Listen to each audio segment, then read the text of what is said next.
there. The story I'm going to read to you today, I picked for two reasons. One, since we've been talking about, yesterday was Earth Day, we've been talking about taking care of the earth. This book, The Great Kapok Tree by Lynn Cherry, is a great example of why it's important to take care of our rainforests, because that's the setting of the story. And we've also been studying and talking about animals and reptiles, and this book is filled with them. So I hope you enjoy. Here's a really great picture, a map of where the rainforests are in the world. And you can see them, they're kind of not very many left.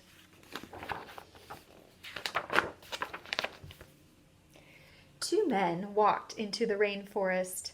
Moments before, the forest had been alive with the sounds of squawking birds and howling monkeys. Now all was quiet as the creatures watched the two men and wondered why they had come. The larger man stopped and pointed to a great kapok tree. Then he left.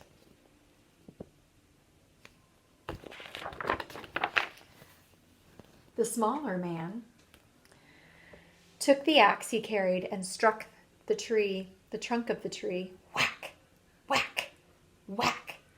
The sounds of the blows rang through the forest. The wood of the tree was very hard. Chop, chop, chop. The man wiped off the sweat that ran down his face and neck. Whack, chop, whack, chop. Soon the man grew tired. He sat down to rest at the foot of the great kapok tree. Before he knew it, the heat and hum of the forest had lulled him to sleep.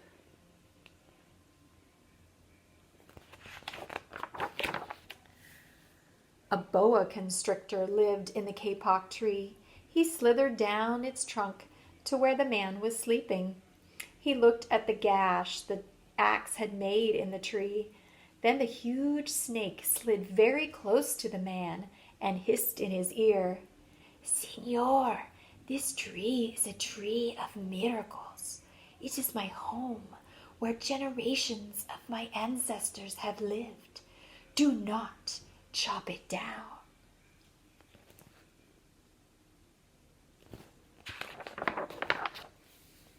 A bee buzzed in the sleeping man's ear. "Señor, my hive is in this kapok tree, and I fly from tree to tree and flower to flower, collecting pollen. In this way, I pollinate the trees and flowers throughout the rainforest. You see, all living things depend on one another."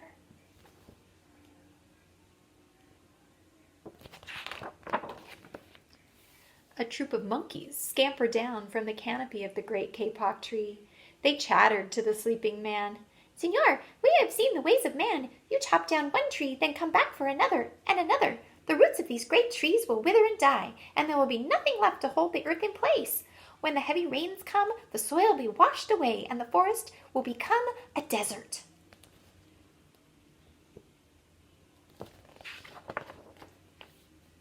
A toucan, a macaw, and a cock of the rock flew down from the canopy.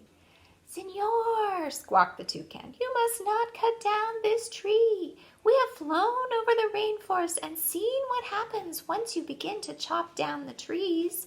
Many people settle on the land. They set fires to clear the underbrush, and soon the forest disappears. Where once there was life and beauty, only black and smoldering ruins remain."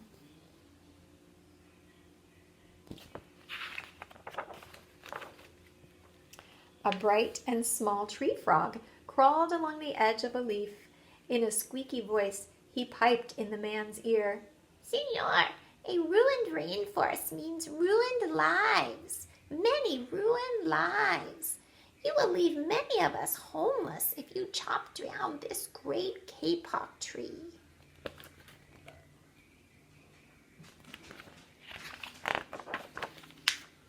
A jaguar had been sleeping along a branch in the middle of the tree. Because his spotted coat blended into the dappled light and shadows of the understory, no one had noticed him. Now he leapt down and padded silently over to the sleeping man. He growled in his ear, "Señor, the kapok tree is home to many birds and animals. If you cut it down, where will I find my dinner?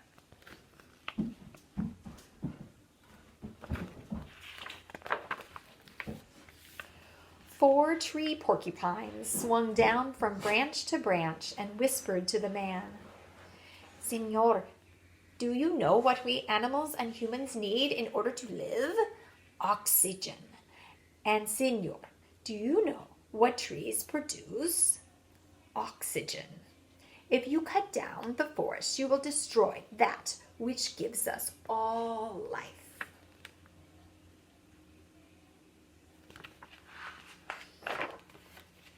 Several anteaters climbed down the kapok tree with their young clinging to their backs.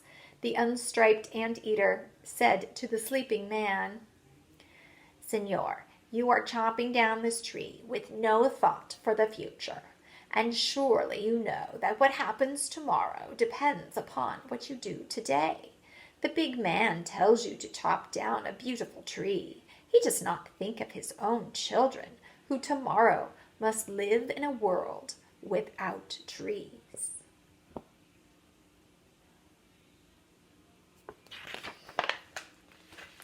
A three-toed sloth had begun climbing down from the canopy when the men first appeared. Only now did she reach the ground. Plodding ever so slowly over to the sleeping man, she spoke in her deep and lazy voice. Senor, how much is beauty worth? Can you live without it? If you destroy the beauty of the rainforest, on what would you feast your eyes?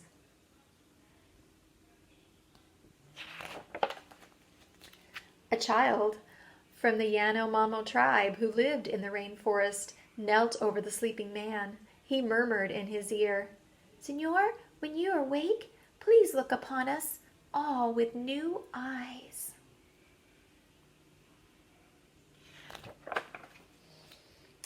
The man awoke with a start. Before him stood the rainforest child, and all around him, staring, were the creatures who depended upon the great kapok tree. What wondrous and rare animals they were.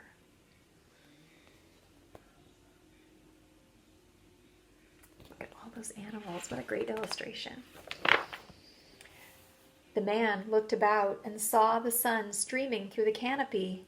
Spots of bright light glowed like jewels amidst the dark green forest. Strange and beautiful plants seemed to dangle in the air, suspended from the great kapok tree. The man smelled the fragrant perfume of their flowers. He felt the steamy mist rising from the forest floor, but he had heard no sound, for the creatures were strangely silent. What do you think he's going to do? Do you think he's going to chop down the tree? The man stood and picked up his axe. He swung back his arm as though to strike the tree. Suddenly he stopped. He turned and looked at the animals and the child.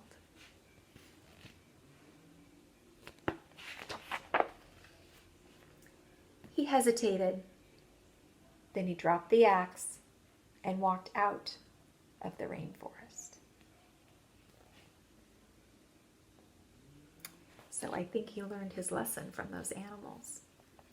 All right, I hope you enjoyed this story. Take care.